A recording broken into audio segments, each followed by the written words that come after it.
Thanks for clicking. Is Canada's inflation rate getting close to its peak? Not quite, according to a new report from the Bank of Montreal. No.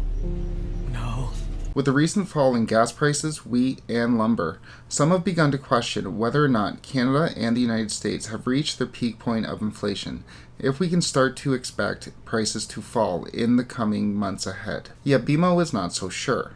While the report focuses primarily on conditions in the US, as we'll see, they're all present in Canada, with our prices moving very much in tandem. So what I want to do today is take a look over the report, look at some positive signs pushing our inflation rate back down, look at those indicators that are pushing it back up, and then take a look at what to look for next.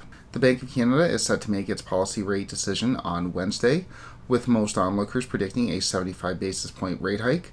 We'll obviously have an update on that decision on this channel. If you want to get those updates, make sure you click like and subscribe. But for now, let's get into BMOs Report.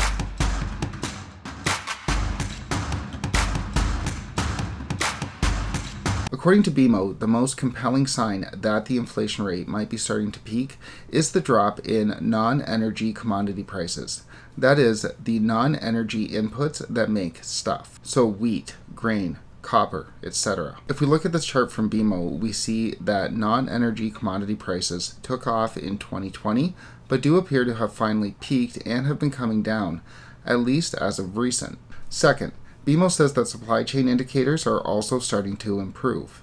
If we look at the number of vessels sitting at port, that is the number of ships waiting to be unloaded, BMO's report shows the number had peaked in 2021 and has been dropping steadily since then. Finally, BMO reports that freight cost and the price of used cars have been steadily going down as well, with freight costs down 40% since last year and used car prices rising at a slower pace than they did last year. So, the price of non-energy inputs are getting better, supply chains are improving, the price of freight, that is the price to ship goods across the country, is improving, and used car prices are rising at a slower pace as well. Everything is fine. However, BMO says that we're not out of the woods yet. As we've talked about on this channel before, inflation expectations are continuing to rise, meaning both businesses and consumers expect prices to be higher in the future than they are now, which encourages more spending. If you expect that widget that you've had your eye on to cost 7% more in a year from now than it does right now, then it makes more sense to buy it now. Especially, and we'll get to this later, if you can borrow at 5%, then it makes even more economic sense to buy that widget now. Ultimately, you'll save 2% on the price by buying it now rather than later. And if everybody buys right now, that further pushes that inflation rate up. Second, BMO notes that wage pressures are also rising. The wage price spiral was a major contributor to the inflation rates that we saw in the late 1970s, early 1980s.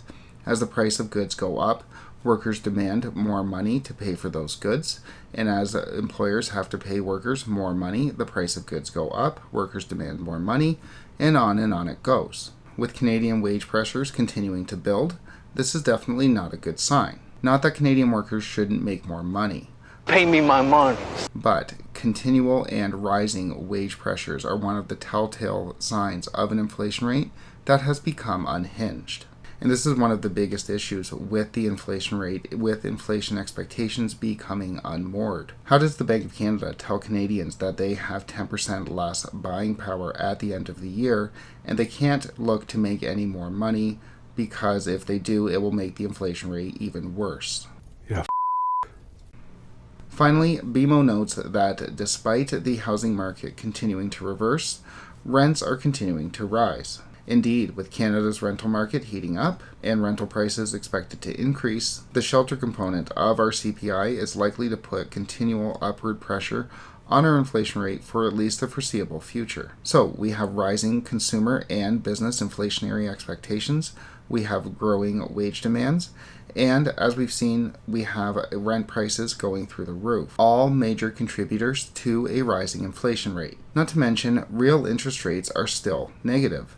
Real interest rates, that is, the policy rate minus the inflation rate, are getting worse. They're going lower. TD touched on this last week, noting that the higher the expected rate of inflation moves relative to nominal borrowing costs, the more attractive borrowing today becomes. So if, like we said, if it costs more to buy in a year from now, especially when you factor in your cost of borrowing, than you're going to spend now. As such, according to that report, TD says that the Bank of Canada is going to have to continue to raise rates even higher to get a hold of this inflation rate. And as this goes on, the bank will have to go higher and higher if it doesn't get the inflation rate under control soon. So, in summary, the stuff parts of the inflation rate, the inputs, the non-energy inputs, the shipping cost, the freight cost are all getting better.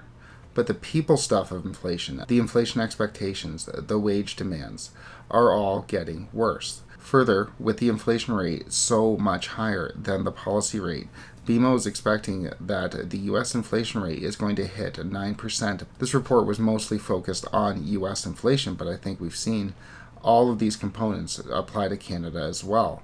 And as we've seen for the past couple years, always really, Canada's inflation rate, Canada's monetary policy follows that of the U.S. We do lag behind by maybe a percentage point in the inflation rate, but as the U.S. goes up, so too do we.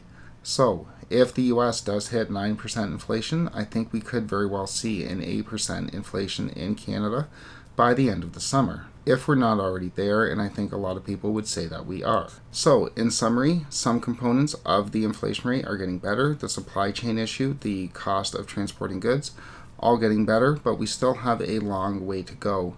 Not to mention what very well might be the biggest part of the inflation rate, the biggest part of getting inflation under control, interest rate hikes, which we're supposed to get an update out on that on Wednesday. We will have an update on that on this channel. If you want to get those updates, make sure you click like and subscribe. But thanks so much for watching.